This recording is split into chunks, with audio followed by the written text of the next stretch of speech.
નમસ્કાર, નિર્માણ ન્યૂઝની વિશેષ રજૂઆત ઝીરો અવર કાર્યક્રમ સાથે હું છું યજ્ઞ ત્રિવેદી.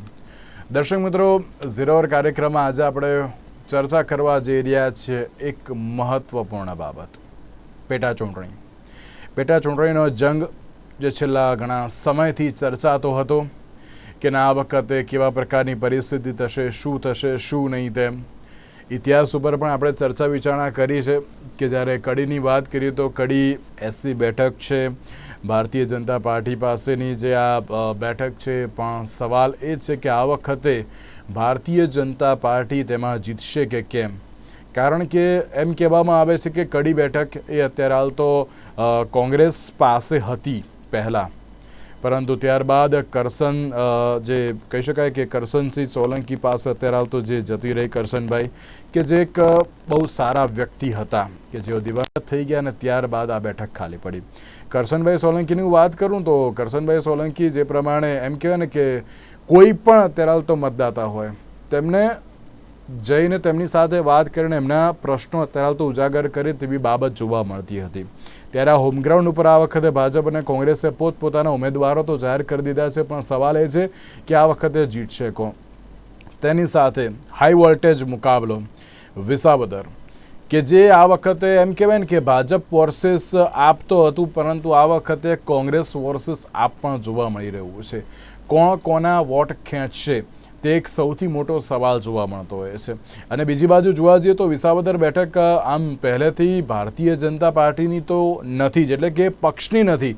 કારણ કે પહેલી વાત કરું તો ગુજરાત પરિવર્તન પાર્ટી એટલે કે કેશુભાઈ પટેલની જે પાર્ટી હતી ને તેમાંથી કેશુભાઈ જીત્યા હતા, ત્યારબાદ તેમના સુપુત્ર ભરત પટેલ પણ જીત્યા હતા, અને ત્યારબાદની વાત કરવામાં આવે તો કોંગ્રેસ પાસે આ બેઠક હતી. કોંગ્રેસને પણ વોટ આપ્યા છે, અન્ય પાર્ટીને પણ વોટ આપ્યા છે, અને આ છેલ્લે આમ આદમી પાર્ટીને પણ આ બેઠકે વોટ આપ્યા છે. એટલે કે ભારતીય જનતા પાર્ટીની આ બેઠક તો છે નહીં. ત્યારે સવાલ પણ એ જોવા મળતો છે કે શું આ વખતે ભારતીય જનતા પાર્ટી આ બેઠક જીતશે કે પછી કોંગ્રેસ ફરી એકવાર અત્યારે હાલ તો આ બેઠક જીતશે. તેને લઈને સવાલ ઘણા બધા છે. મતદાન પણ થઈ ગયું છે, લગભગ 60% જેટલું મતદાન પણ જોવા મળી રહ્યું છે. સવાલ પણ ઘણા બધા જોવા મળી રહ્યા છે. ત્યારે તમામ મુદ્દાઓ પર ચર્ચા વિચારણા કરીશું. ચર્ચા વિચારણા કરવા માટે અમારી સાથે જોડાઈ ગયા છે હિરેનભાઈ બેંકર, કે જેઓ કોંગ્રેસ પાર્ટીના પ્રવક્તા છે, અને પ્રશાંતભાઈ ગઢવી, કે જેઓ રાજકીય વિશ્લેષક છે, અને ટૂંક સમયમાં ભારતીય જનતા પાર્ટીના પ્રવક્તા પણ આપણી સાથે જોડાયા છે. પ્રશાંતભાઈ અને હિરેનભાઈ, આ બંનેનું સૌથી પહેલાં તો સ્વાગત છે.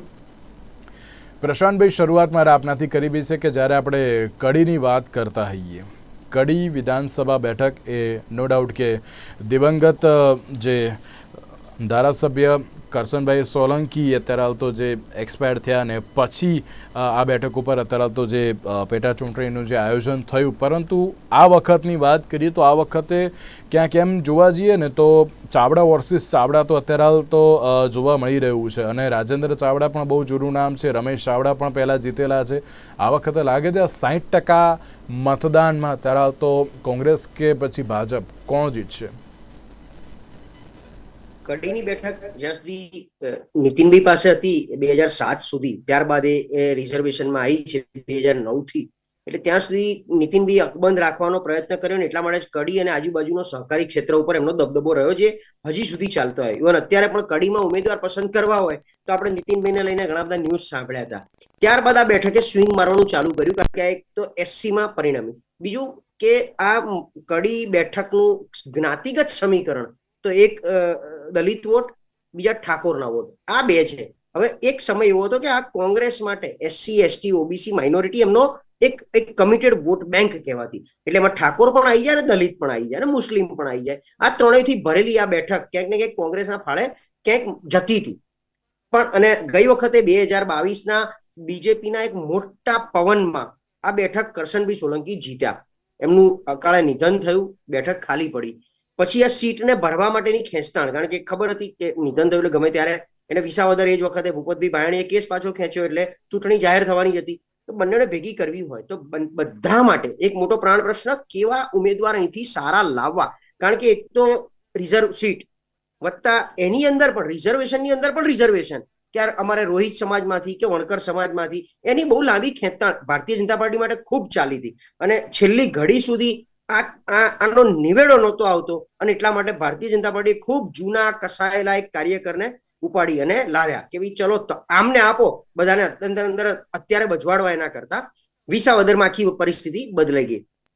મૂળ કડી આમ જોવા જાવ તો એક સમૃદ્ધ નગર, સમૃદ્ધ જિલ્લો એવો મહેસાણા, કારણ કે ગુજરાતમાં એટલે ઉત્તર ગુજરાત એમાં પણ મહેસાણા એ સમૃદ્ધ કહેવાય. એટલે મહેસાણા જિલ્લાની અંદર આવતું કડી એ આમ સમૃદ્ધ કહેવાય. પણ શું એક કડીની અંદર આપણે જયારે વિધાનસભાની અંદર આંટો મારીએ, એના ગામડા જોઈએ, એના રસ્તા જોઈએ, એનું ઇન્ફ્રાસ્ટ્રક્ચર જોઈએ, ત્યાંના ખેડૂતો, કારણ કે ખેતી ઉપર પણ નબતો વિસ્તાર, સાથે સાથે ઇન્ડસ્ટ્રી ઉપર પણ, અને કડી એક એવો જોડતો વસ્તુ પેલો છે, બ્રિજ છે, ઉત્તર ગુજરાત અને મધ્ય ગુજરાતને જોડતી કડી છે. કડી એટલે તો કડી ખરેખર એવું વિકાસ પામ્યું છે આટલા વર્ષે.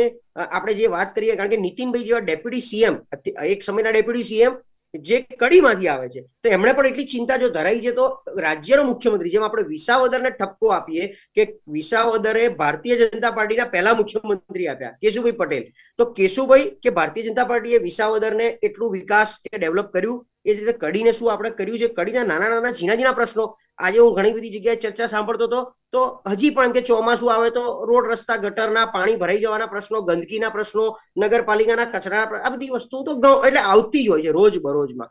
તો ત્યાં ચહેરો મોટો છે, પ્રશ્નો મોટા છે, કે પક્ષ મોટો છે, કે પછી અત્યારે કોઈ ફરક નથી પડવાનો, એટલે સત્તાધારી પક્ષને જે પેલી ઇન્કમ્બન્ટ ફેક્ટર જેને કહેવાય છે, એટલે ઇન્કમ્બન્ટ ચાર્ટ અત્યારે સરકાર બીજેપી ધરાવે છે, તો પછી એને આપી દીધી સીટ એમ માનીને. મને તો બી હું કહું કે કડી ને વિસાવદરમાં કડીની સીટ બહુ સેફ સીટ હતી ભારતીય જનતા પાર્ટી માટે. કોઈ પણ પ્રકારની બીજી કોઈ મોટી કોમ્પિટિશન ક્યાંય જોવા મળી નથી. આનું બીજું માઇક્રો લેવલનું પ્લાનિંગ ભારતીય જનતા પાર્ટીનું હું તમને સમજાવી દઈશ કે કડીમાં એ લોકોએ કયા લેવલે મહેનત કરી છે. વિસાવદર એક આખો અલગ મુદ્દો છે, એક અલગ ચર્ચા છે, જે કદાચ હું બીજા સ્પેલમાં સારી રીતે કહી શકીશ. ઓકે હિરેનભાઈ, કડી કે જે પહેલાં પણ એમ કહેવાય ને કે ના કોંગ્રેસ પાસે હતી ને ત્યારબાદ કરશનભાઈ સોલંકી આવ્યા અને ક્યાંક કોંગ્રેસ પાસેથી આંચકીને ભારતીય જનતા પાર્ટીએ બેઠક જીતી પણ લીધી. આ વખતે કેવો આશાવાદ, કારણ કે 60% સુધીનું અત્યારે તો મતદાન તો જોવા મળી રહ્યું છે, લાગે છે કે આ વખતે ફરી એકવાર આ બેઠક જીતી શકશો તેમ? યજ્ઞભાઈ, કડી જેમ વાત કરી પ્રશાંતભાઈ કે જે ત્યાં ઘણા વખતથી કોંગ્રેસ મજબૂત છે, ત્યાં ચાવડા જીત્યા છે, અને આ વાત એ લોકોની વચ્ચે એમને લોકોના કામ કરીને મૂકી છે. ત્યાં જિગ્નેશ મેવાણીની જયારે જાહેર સભા કરી, કોંગ્રેસ પક્ષે સભા કરી, શક્તિસિંહ ગોયલજીએ પ્રમુખ સાહેબે વાત કરી, એ વાત સ્પષ્ટ કરી કે આ એસસી અનામત સીટ છે, જેમાં ત્યાંના સ્થાનિકોના રજૂઆત, એ ધંધા રોજગારની રજૂઆત હોય, ખેડૂતના પ્રશ્નની વાત હોય, કે ત્યાંના દલિત સમાજોના પ્રશ્નની વાત હોય, એ કોંગ્રેસ પક્ષે હંમેશા એ ધારદાર રજૂઆત કરી છે. માત્ર આંગળી ઊંચી કરવી ને અંગૂઠો બતાવવા માટે જ ખાલી આપણે વિધાનસભામાં બેસવું એ પ્રકારની વાત નહીં. રમેશભાઈ ચાવડા એ ત્યાંના લડાયક નેતા છે. ત્યાંના ગામડે ગામડે 120 થી વધારે જે ગામડાઓનો કવર કરતો વિસ્તાર છે, ત્યાં ગામે ગામે એમની પહોંચ છે, અને અડધી રાતે પણ ત્યાં પહોંચે એ પ્રકારની એમની છબી છે. સ્પષ્ટ વાત ત્યાં લોકોની વચ્ચે કહેવામાં આવી કે તમને માત્ર ખાલી વિધાનસભામાં મૂકવા માત્ર નહીં, પણ તમારા પ્રશ્નોને સાચી રીતે રજૂઆત કરનારો કોઈ વ્યક્તિ હોય તો રમેશભાઈ ચાવડા છે, જે ભૂતકાળમાં પણ કર્યા હતા અને આ વખતે પણ ફરીથી તમારા પ્રશ્નો રજૂઆત કરશે. એ વાત લઈને લોકોની વચ્ચે ગયા. અને હું સ્પષ્ટપણે માનું છું કે ત્યાંના ગામડાઓમાં હું ત્યાં ફર્યો છું, એ નંદાસણ હોય કે સાંથલ હોય કે કડી શહેર હોય, ત્યાંનો જે મતદાર છે એ આજે પણ એ ઈચ્છી રહ્યો છે કે કોંગ્રેસ પક્ષે જ્યાં મજબૂતાઈથી ત્યાં કામગીરી કરી હતી, એવી જ મજબૂતાઈથી કામગીરી કરવામાં આવે. નીતિનભાઈને ત્યાંનો પોતાનો વિસ્તાર હોવા છતાં પણ ત્યાં પ્રભારી ના બનાવવામાં આવ્યા, એટલે એ પણ આશ્ચર્ય લોકોના, ભાજપ હોય કે કોંગ્રેસ હોય કે સ્થાનિક હોય, એ પણ એને લોકોને આશ્ચર્ય થયું કે ભાઈ ત્યાંના આટલા મોટા કદના નેતાને પણ આ સીટનું પ્રભારી તરીકે નિમવામાં નથી આવ્યા, બીજા કોઈ વ્યક્તિના નિમવામાં આવ્યા. એટલે આ તમામ વસ્તુ ત્યાં લોકોએ જોઈ છે કે કોંગ્રેસ પક્ષે હંમેશા લોકોના પ્રશ્નોને વાચા આપી છે, અને ખાસ કરીને દલિત રિઝર્વ સીટ હોવાને કારણે ત્યાં દલિતોના અવાજોને રજૂ કરવા માટેનો જે અવાજ હોવો જોઈએ, મજબૂત અવાજ હોવો જોઈએ. તમને આશાવાદ છે કે અત્યારે તો કડીમાં કોંગ્રેસ જીતશે એમ ને? ચોક્કસપણે એ જનસમર્થન જનાશીર્વાદ, જે પ્રમાણે 60% મતદાન થયું છે બાય ઇલેક્શનમાં, સારું મતદાન કહેવાય. એટલે મને સ્પષ્ટપણે આમાં આશાવાદ છે અને જનસમર્થન જનાશીર્વાદ કોંગ્રેસ પક્ષને મળશે. ભટ્ટ આપણી સાથે જોડાયા છે, જે ભારતીય જનતા પાર્ટીના પ્રવક્તા છે. હેમંતભાઈ, સૌથી પહેલાં તો આપનું સ્વાગત છે. હેમંતભાઈ, કડી વિધાનસભાને લઈને અત્યારે તો જે શરૂઆત કરી છે ને જે પ્રમાણે હિરેનભાઈએ તો આશાવાદ વ્યક્ત કર્યો છે કે ના અત્યારે ભલે નીતિનભાઈને પ્રભારી તો અત્યારે ન બનાવવામાં આવ્યા, પરંતુ કડીમાં આ વખતે કમળ નહીં પરંતુ ક્યાંક કોંગ્રેસ અત્યારે તો આગળ આવશે તેવી પરિસ્થિતિ છે. યજ્ઞભાઈ, જ્યાં સુધી કડી વિધાનસભાની બેઠકની વાત છે ત્યાં સુધી હમણાં પ્રશાંતભાઈ વાત કરતા હતા ત્યારે મારે એ વાતને વધારે અનુમોદન આપવું પડે કે અમદાવાદ અને મહેસાણાની વચ્ચેનો આખો જે ઇન્ડસ્ટ્રીયલ એજ્યુકેશનલ બેલ્ટ જે ડેવલપ થયેલો છે છેલ્લા 2 દાયકામાં ભારતીય જનતા પાર્ટીના શાસનમાં, અને ખાસ કરીને નીતિનભાઈ જ્યારે સરકારમાં હતા ત્યારે પણ કડીના લોકપ્રતિનિધિ તરીકે એમણે જે કાર્યો કર્યા છે વિકાસના, એ જો કડીની ધરાતલ ઉપર તમે જાઓ ને તો તમને એ સ્થાનિક વિસ્તારનો જે વિકાસ થયો છે એ ખબર પડે. અંતરિયાળ રસ્તાઓ હોય, ત્યાંની ડ્રેનેજની, વોટર સપ્લાયની સુવિધાઓ હોય, સ્વચ્છતાની જે પ્રમાણેનું આખું એ આમૂલચૂલ પરિવર્તન છે. ચૂંટણી પ્રચારમાં જાઓ એટલે ખબર પડે જે પ્રમાણે ત્યાં ઓવરઓલ ડેવલપમેન્ટ છે, આજુબાજુના એજ્યુકેશનલ કેમ્પસ, ઇન્સ્ટિટ્યૂટ, સાથે સાથે હાઈવે, અમદાવાદ મહેસાણા હાઈવેની સાથે છત્રાલથી જે આખો જે વિસ્તાર જે ડેવલપ થયેલો છે કડી સુધીનો, અને મને તો યાદ છે કડીના મેળા આદ્રતથી માંડીને નાના ગામોમાં પહેલા તો આ બધા કપાસની એરંડાના તો આમ આખા વર્લ્ડ ફેમસ હબ કહેવાય, તે પ્રમાણેનું આખું એગ્રીકલ્ચરલ સેક્ટરની સાથે આ વખતે ભાજપ ફરી એકવાર અત્યારે તો હેટ્રિક કરશે તેમ.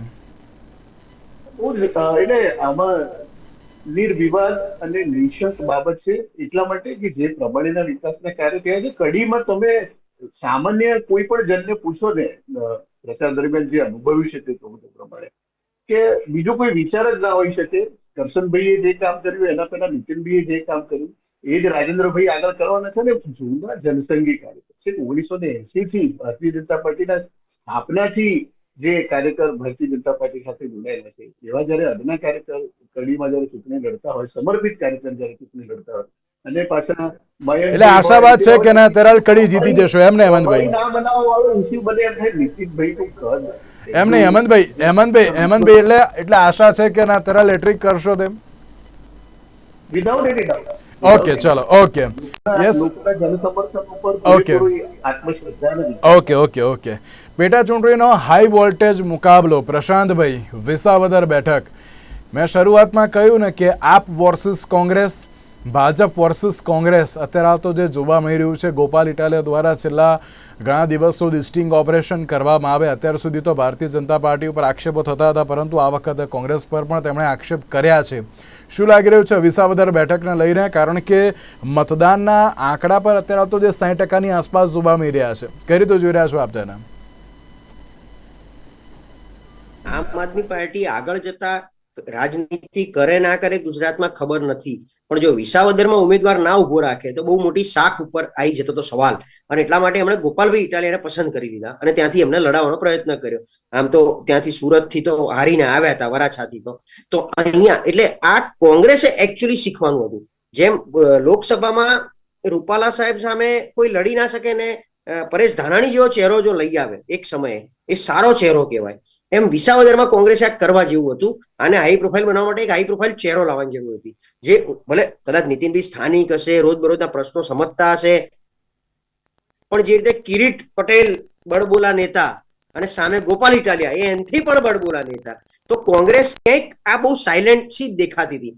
વત્તા આમ આદમી પાર્ટીનો ટાર્ગેટ હાલના એટલે ભૂપતભાઈ બાયાણી જે ભાજપમાં હતા, ભારતીય જનતા પાર્ટીની સામે લડવું હતું, તો કોંગ્રેસને કોશીને શું પામવું હતું? મૂળ વાત ત્યાં જઈને અટકશે જે 22માં હતી કે આમ આદમી પાર્ટી અને કોંગ્રેસ જે વોટ લઈ જાય છે, કોના લઈ જાય છે? એ પોતપોતાના નાના નાના કમિટેડ ભાગનો બટવારો કરે છે કે ભાજપમાંથી પણ ઝૂંટવીને લાવે છે? આ ત્રણ વચ્ચે જો ટ્રાયો રમાય તો બહુ પાતળી સરસાઈ હતી. ભલે લોકો વાત ગમે તે કરે, કદાચ એવું પણ થાય, અમે ખોટા બી પડીએ, પાતળી સરસાઈ જેવી કોઈ વસ્તુ કદાચ ના પણ આવે આગળ જતા. કારણ કે જો ગોપાલભાઈ ઇટાલિયાએ બહુ અલગ રીતે આખો પ્રચાર, એટલે આખા પ્રચારમાં આક્ષેપ વધારે હતા, પ્રચાર ઓછો હતો. એકચ્યુઅલી બીજી રીતે કહી શકતા હતા, વિસાવદરના પ્રશ્નોને જો જાણતા હતા કે આ જરૂરી છે, આ જરૂરી, અમે આ કરાઈને આપીશું, અને મને ઓળખો છો, હું કયા પ્રકારનો નેતા છું, વિધાનસભામાં અવાજ ઉઠાવીશ. એ જ રીતે કિરીટભાઈ પટેલ વિસાવદર, અડધું વિસાવદરની મંડળીઓ લઈને બેઠા છે એવું ગોપાલભાઈએ ક્લેમ કર્યું છે. અને દરેક મંડળીના નામે એ તો બોલ્યા છે, આમ લિસ્ટ લઈને ઉભા હતા એક સભામાં. તો આમ બધી જ મંડળીઓ જો કિરીટભાઈની હોય અને બધી જ મંડળીમાં એ રેગ્યુલર જતા હોય તો મને લાગે છે મંડળીઓથી તો આ ચૂંટણી 100% જીતી જ જવાય. તો ગામડાઓના પ્રશ્નો એમને ખબર જ હશે વિસાવદરના, કિરીટ પટેલને, કે વિસાવદર ક્યાં અટક્યું છે. નીતિનભાઈની મને ખબર નથી, કારણ કે નીતિનભાઈને હું એવું માનું છું કે અડધું કોંગ્રેસ અત્યારે નીતિનભાઈને ઓળખતું નથી કે ખરેખર કોણ છે. આ લઈ આવ્યા છે કદાચ રાહુલ ગાંધી માનસિકતા નવી કે મારે હવે નવાને તક આપી છે, જે ખાઈ બધીને બેઠા છે, જે જીતી નથી શકતા એવા નહીં, પણ રેસના ઘોડાને મારે લડાવવા છે. કદાચ એ રીતે નીતિનભાઈ જો ઉભરીને આવે તો એક નવી છબી ઉભી થશે, એક નવું કોંગ્રેસ પણ ઉભું થશે. કિરીટ પટેલ જે રીતે, કારણ કે એને મોટો ફાયદો શું છે કે આખું ભાજપ એટલે સંગઠન અને મંત્રીમંડળ કિરીટ પટેલના પ્રચારમાં લાગી ગયું. જેવું કડીનું ઉદાહરણ આપતો હતો, માઇક્રો પ્લાનિંગ કેવું કર્યું છે કે અમદાવાદ શહેરમાં આવતી 16 સીટ એમાંથી 14 ધારાસભ્યો ભાજપના, અને અમદાવાદ જિલ્લામાં આવતી 12 સીટ એ 12 ભાજપ પાસે, 12 માંથી એકાદ બે કદાચ કોંગ્રેસ પાસે. બધા જ ધારાસભ્યોનો ટાર્ગેટ આપ્યો તો તમારે કડી જઈને પડ્યા પાદરા રહેવું અને બૂથ લેવલે મેનેજ કરવાનું. બૂથ લેવલે શું હોય, કોંગ્રેસના ધારકો જાય એટલે સભા કરે, સભા ત્યાંના જિલ્લા તાલુકા આપણે મળીને પાછા આવતા રહે. જયારે ભાજપના ધારાસભ્યોને સભા કરવાનો કોઈ પેલો એ છે જ નહીં, ઓથોરિટી જ નથી. તમારે ત્યાં જઈ બૂથના મતદાર યાદી કાઢવાની અને એક એક વ્યક્તિને પર્સનલી મળવાનું. કારણ કે મેં 3 ધારાસભ્યો જોડે વાત કરી જે મારા અંગત મિત્રો છે શહેરમાં, અને એ લોકો એવું કીધું કે મને 2.5 બૂથ આપ્યા છે. હવે તમે સમજો 2.5 બૂથ એટલે શું, 2.5,000 જ મત થયા. હવે એક ધારાસભ્ય કક્ષાનો માણસ ત્યાં જઈને 2.5,000 વોટરને મેનેજ કરશે અને ગેરંટી લેશે. એ ધારાસભ્ય એના ધારાસભામાં આવતા 4 કોર્પોરેશન વોર્ડના તમામ હોદ્દેદારોને રોજ લઈ જતા હતા અને ત્યાં જઈને ગલીએ બધા મતદારોને મળે. આ બધું મેં સાક્ષાત જોયું છે એટલે બોલી રહ્યો છું. સેમ વસ્તુ વિસાવદરમાં જુનાગઢ, રાજકોટ, પોરબંદર જિલ્લાના તમામ ધારાસભ્યોને જવાબદારી સોંપી હતી કે તમારે 2.5 બૂથ વેચવાના છે. પણ આટલું માઇક્રો પ્લાનિંગ હોય તો હું કહું છું કદાચ કામ થયા ના થયા, સરકારમાં કશું થતું હોય ના થતું હોય, પણ એક ઇમોશનલ ટચ આવે કે મારા સુધી આ પાર્ટી આ નેતા પહોંચ્યો તો કદાચ અંદર જાઉં છું તો એક મત અમને આપી જોવા દો. એક આવી માનસિકતા પણ મને લાગે છે ત્યાં આવતી હશે, આવું મને લાગી રહ્યું છે. એટલે કડી અને વિસાવદર બેઉમાં અત્યારના પ્રશાંતભાઈ એક 10 સેકન્ડ બીજી પણ લાગે છે સ્ટિંગ ઓપરેશન ક્યાંક અત્યારે તો અસર કરશે તેમ? એ નેગેટિવ જશે. કોંગ્રેસ માટે સ્ટિંગ ઓપરેશન કર્યું છે. તમે કોંગ્રેસ પાસે પૈસા જ નથી. વિજયભાઈ રૂપાણી કહેતા મારા 25 કરોડ બાકી કોંગ્રેસ આવી જાય એમ કોંગ્રેસ સ્વીકારે છે. પરેશભાઈ ચોખ્ખું કીધું 35 વર્ષથી અમે સત્તાથી દૂર છે, પૈસા નથી. આ સ્ટિંગ ઓપરેશન, અરે તમે જે કાર્યકર બતાવી રહ્યા છો એ એવા કયા મોટા ગજાના કાર્યકર હતા જેમને 5 લાખ રૂપિયા આપવા પડે અને એ માણસ આખી બાજી ફેરવી નાખશે? આ સ્ટિંગ ઓપરેશન કંઈક મને લાગે છે જે રીતે એમને એક શોબાજી કરવા પ્રયત્ન કર્યો, શું કર્યું મને ખબર નથી, પણ કોંગ્રેસનું જે કર્યું છે, અને જો કારણ કે આમાં કોંગ્રેસને 5 લાખ આપે ને, હા લલિત વસોયા હતા હોટલમાં એવું જાણવા મળ્યું છે મને, પણ લલિતભાઈને બી એમને પોતાની જવાબદારી આપી છે. તમારે જીતાડવાનું છે બૂથમાં જઈને, મતદારોને મળીને. એ પૈસા આપીને થોડું જીતાડવું છે. અને લલિતભાઈ પાસે એટલા પૈસા હોય તો પોતાની લોકો જીતી લેવી હતી. બિલકુલ એટલે સવાલ ઘણા બધા થઈ રહ્યા છે. હિરેનભાઈ, સૌથી પહેલો સવાલ એ છે, દરેક લોકો અત્યારે તો કહી રહ્યા છે કે કેમ નીતિનભાઈ રાણાપરિયાને અત્યારે હાલ તો જે ઉતારવામાં આવ્યા, તમારી જોડે પણ એક ફેસ હોવો એ વખતે બહુ જરૂરી હતો. કારણ કેમ કે એના ચર્ચા પહેલેથી જ એવી જોવા મળતી હતી કે ના હોય તો અત્યારે હાલ તો ક્યાંક યોગ્ય જો ફેસ હોય તો ક્યાંક વધારે ક્યાંક સારું પણ હોત. શું કેવું હિરેનભાઈ આપનું? એટલે સૌ પ્રથમ તો મને યોગ્ય ફેસની ડેફિનેશન મને ના ખબર પડી. નીતિનભાઈ રાણપરિયા એ સ્થાનિક નેતા છે. એ જિલ્લા પંચાયતમાં છેલ્લા ઘણા વખતથી હિરેનભાઈ એક હાઈ વોલ્ટેજ મુકાબલો હોય ને તો પછી એક મોટો ફેસ હોવો જરૂરી છે. હાઈ વોલ્ટેજ લો વોલ્ટેજ જેવી વાત નથી હોતી. લોકોના પ્રશ્નોને વાચા આપતો વ્યક્તિ જ હાઈ વોલ્ટેજ હોય. એ જિલ્લા પંચાયતના ઘણા વખતથી ચૂંટાતા સભ્ય છે, ભેસાણના છે. આયાથી ક્યાંક બહારથી લઈ આવવાના અને પછી આપણે એને મોટા બતાવવાને, મોટાકી કરવાના, પછી સ્ટ્રિંગ ઓપરેશન કરવાને, પેલા ભાજપની જેમ એની જે જૂની સ્ક્રિપ્ટ હોય એવી સ્ક્રિપ્ટ આપણે વાપરવાની અને પછી આપણે કેવાય પુઅર એનું ફિલ્મિંગ કરવું, એટલે એને શૂટિંગ કરવું. આ બધું નથી કર્યું કોંગ્રેસે. એ સ્થાનિક નેતાને ત્યાં ઇલેક્શનમાં ઉતાર્યા છે. નીતિનભાઈ રાણપરિયાની વાત કરી તો બંને ભાજપ હોય કે આમ આદમી પાર્ટી હોય, આ બંનેને આયાથી લાવવા પડ્યા. તમે વિચાર કરો કે વિસાવદરમાંથી ત્યાં ગ્રામ પંચાયત હોય, જિલ્લા પંચાયત હોય કે ત્યાં સહકારી ક્ષેત્ર હોય કે બેન્કિંગ ક્ષેત્ર હોય, આ બધામાં ભાજપનું એક હતું શાસન હોવા છતાં તમારે છે જુનાગઢ થી તમારા માણસ લાઈન મૂકવા પડ્યા. તમારી પાસે એવું એક ઉમેદવાર જોવા ના મળે અને બહુ તમારા પેજ પ્રમુખ અને હિરેન- પન્ના પ્રમુખ આટલું બધું ભરોસો હિરેનભાઈ હતો, પણ આ તો બેઠક તમારે છેલ્લા ઘણા વખતથી તમારી જોડે તો છે જ, પણ લાગે છે આ વખતે ફરી એકવાર શું તમે આ બેઠક જીતી શકશો તેમ? ના, હું સ્પષ્ટપણે ત્યાંના જનતાનો જે જનાદેશ રહ્યો છે એ હંમેશા સત્તા વિરોધી રહ્યો છે. એ હમણાં જે ઉમેદવાર અત્યારે જે બહુ ફાંકા ફોંદારી કરે છે કે પેરિસ બનાવી દઈશું ને અમે રસ્તાઓ પેરિસ જેવા થઈ જશે, 30 વર્ષ શાસન તમારે કરી બતાવું હતું. લોકોને ખબર છે કે ત્યાં આ ઉલ્લુ બનાવવાની કામગીરી, ખાલી માત્ર વાતો કરવાની કામગીરી નહીં થાય. 30 વર્ષમાં તમારી પાસે બધું જ છે, ધારાસભ્ય સિવાય તમારી પાસે MP છે, તમારી પાસે જિલ્લા પંચાયત છે, બધું છે. તમે કેમ ના કરી બતાવ્યું? એટલે લોકોને ઉલ્લુ બનાવવાની કામગીરી ત્યાં ખાસ કરીને ખેડૂતોને, એ પાક વીમાનો પ્રશ્ન હોય કે બિયારણનો પ્રશ્ન હોય, તમામમાં ખેડૂતો પરેશાન થાય છે, લોકો સમજ્યા છે. અને એના જ કારણે સતત 30 વર્ષમાં માંડ એકાદ બે વખત બની શકે કે ભાજપને ક્યાંક મોકો મળ્યો હશે.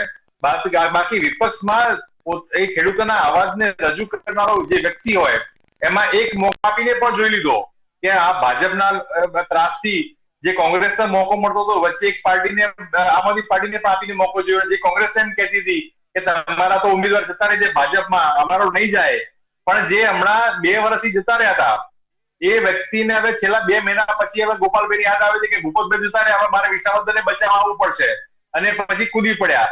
એટલે આ પ્રકારની નાટકીય રાજનીતિ એ લોકોએ ત્યાં જોઈ છે. ત્યાં સ્થાનિક સ્તરે જે વ્યક્તિ ભેસાણનો છે, જે વ્યક્તિ વિસાવદરનો છે અને ત્યાંનો મૂળ નિવાસી જેને કહી શકાય એવો જે નીતિનભાઈ રાણપડિયાને ત્યાં ટિકિટ આપી છે, અને જે પેલું કહેવાતું હતું ને A+² નું જે સૂત્ર મોદી સાહેબ લાયા હતા ને, એ આમ આદમી પાર્ટી અને ભાજપ આ બંને ભેગા થઈને જે 2 extra 2AB જે નીકળે છે ને, એ ભ્રષ્ટાચાર આ સવાલ છે ને મારો દર વખતે, આવા સમીકરણો ક્યાં ત્યાં સ્થાનિકમાં ચાલશે નહીં. તો લાગે છે કે ના 60% મતદાન જે થયું છે એમાંથી અત્યારે તો તમે જીતી જશો એમ?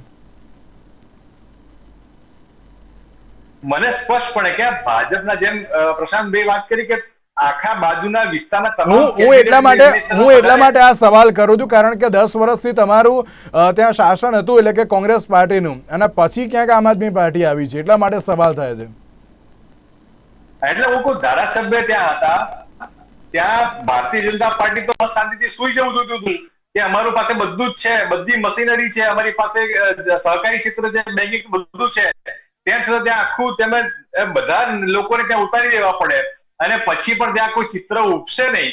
એટલે પછી આ સ્પષ્ટ બતાવે કે આ જનાધાર જે છે એ સત્તા વિરોધી છે, અને સ્પષ્ટપણે 23 તારીખે જે રિઝલ્ટ આવશે એમાં કોંગ્રેસના ઉમેદવારને 100% જીત મળશે. ચલો, ઓકે. ચૂંટણીમાં સ્પષ્ટપણે નીતિનભાઈ રાણપડિયા જીતવાના છે. હવે હેમંતભાઈ, સવાલ તો ઘણા બધા તમારા માટે પણ છે, કારણ કે જ્યારે કિરીટભાઈ પટેલની વાત થતી હોય તો કેમ આયાતી ઉમેદવારને પણ પ્રશ્ન જોવા મળી રહ્યા છે.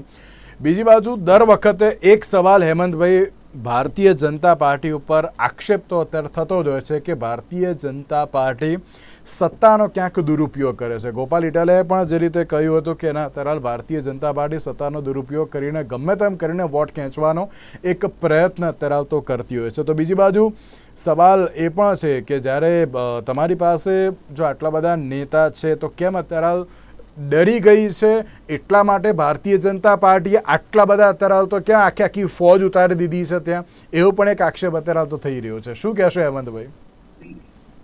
એકદમ ભારતીય જનતા પાર્ટીની હંમેશા એક તાસીર રહી છે અને વિચારધારાની સાથે કાર્યકરોનો એ પ્રમાણેનો ઉત્સાહ રહ્યો છે. ચાહે સ્થાનિક સ્વરાજ્યની ચૂંટણી હોય, વિધાનસભા હોય, લોકસભાની ચૂંટણી હોય, પ્રત્યેક ચૂંટણીને ગંભીરતાથી લેવી અને એવા લોકપ્રતિનિધિને ચૂંટવા કે જેથી કરીને જે તે ક્ષેત્રના વિકાસના કાર્યો હંમેશા બહુ જ મજબૂતાઈથી થઈ શકે. જ્યાં સુધી વિસાવદરની વાત છે ત્યાં સુધી મારે તમને કહેવું જોઈએ કે વિસાવદરમાં ભારતીય જનતા પાર્ટીનો લોકપ્રતિનિધિ ન હોવા છતાં આ વખતે જયારે બજેટની એનાઉન્સમેન્ટ જયારે કનુભાઈએ ફેબ્રુઆરીમાં કર્યું ત્યારે વિસાવદરમાં સબ ડિસ્ટ્રિક્ટ હોસ્પિટલ માટેની જોગવાઈ આ વખતના બજેટના ભારતીય જનતા પાર્ટીના શાસનમાં હતી. એવું ક્યારેય નથી રાખ્યું કે લોકપ્રતિનિધિ દાખલા તરીકે જે તે બેઠકનો આંકડો પાર્ટીનો ન હોય તો જે તે કોઈ વિસ્તારનો, એ ગુજરાતનો વિસ્તાર છે એવું માનસિકતા સાથે એનો પણ વિચાર કરીને તે પ્રમાણેની જોગવાઈઓ ભારતીય જનતા પાર્ટીના શાસનમાં થયેલી. ચાહે સરકારી મંડળીઓના મકાનોના અપગ્રેડેશનની વાત હોય, હમણાં ભૂપેન્દ્રભાઈ એપ્રિલ મહિનામાં ગયા ત્યારે આખા જુનાગઢ વિસ્તારના લોકસભાની બેઠકના 634 કરોડના કામો અને એમાંય 90 કરોડના કામોનો લોકાર્પણ લીધું. માત્ર ઉદઘાટન કે શિલારોપણ સમારોહ નહીં, 90 કરોડના કામોનો લોકાર્પણ વિધિ જ્યારે મુખ્યમંત્રીશ્રીની અધ્યક્ષતામાં થયો હોય અને સૌથી વધારે મને એવું લાગે છે સામંજસ્ય એ વાતનું છે કિરીટભાઈ જેવા મજબૂત નેતા છે 2009 થી 2015 સુધી જે યુવા મોરચાના જુનાગઢમાં પ્રમુખ રહ્યા હોય 2015 થી 2025 10 વર્ષ સુધી જુનાગઢ જિલ્લાના પ્રમુખ રહ્યા હોય ત્યાંની સહકારી મંડળીમાં તેમનું લોકપ્રિયતા એટલે તમે ત્યાં સ્થાનિક સ્તરે એની સાથે ફરો તો તમને વધારે ખ્યાલ આવે જે પ્રમાણે લોકો સત્તાનો દુરુપયોગ કરો છો તેને લઈને પણ શું કહેશો? અને જયેશભાઈ રાદડિયાને જે પ્રમાણેની ચૂંટણીની જવાબદારી સોંપાઈ ગઈ મને એવું લાગે છે કે ઓવરઓલ આખા સૌરાષ્ટ્રમાં જે વાતાવરણ અત્યારે જે બન્યું છે ભારતીય જનતા પાર્ટીના પૂરા ફેવરમાં એટલા માટે છે કે સામા પક્ષે યાદ રાખવી જોઈએ કે છેલ્લા 10 થી 15 વર્ષથી અત્યારે તો તમારી ત્યાં શું કહેવાય કે તમારો ધારાસભ્ય નથી, ત્યાં કોંગ્રેસ જીતે છે, આપ જીતે છે, પરંતુ ભાજપ નથી જીતતું. એક બાબત યજ્ઞભાઈ ના ભૂલવી જોઈએ, આ એ જ મત વિસ્તાર છે જ્યાંથી ભારતીય જનતા પાર્ટીના ખૂબ કદાવર સન્માનીય નેતા કેશુભાઈ સતત વિધાનસભાની બેઠક જીતીને આવ્યા હતા અને ભારતીય જનતા પાર્ટીના પહેલા પૂર્ણ બહુમતી વાળી સરકારના મુખ્યમંત્રી તરીકે સત્તા પક્ષે આરૂઢ થયા હતા. એટલે જ્યાં સુધી વિસાવદરની જનતાનો સવાલ છે ત્યાં સુધી ક્યાંક કોઈ ચૂંટણીમાં આજુ બાજુ કોઈક રિઝલ્ટ જોવા મળે છે, પણ કાયમ માટે દાખલા તરીકે વિસાવદરની બેઠક ભારતીય જનતા આ વખતે જીતશો કે નહીં? અને હું એટલા માટે કહું છું કે સામા પક્ષે જે પક્ષના નેતાની વાત થઈ રહી છે એ આખા પક્ષની આઈડિયોલોજી તમે દિલ્હીથી માંડીને પંજાબથી માંડીને જે પ્રમાણેની ડિસરપ્ટિવ રાજનીતિ જેને કહેવાય ને એક નેગેટિવ માનસિકતા સાથે કંઈ પણ હોય નરેન્દ્રભાઈની વિરુદ્ધમાં અને નરેન્દ્રભાઈનો વિરોધ કરતા કરતા ભારતની વિરુદ્ધમાં હંમેશા એ માનસિકતા બતાવી સનાતન ધર્મ વિશે ગમે ત્યાં ગમે ત્યારે ગમે તેમ બોલવું.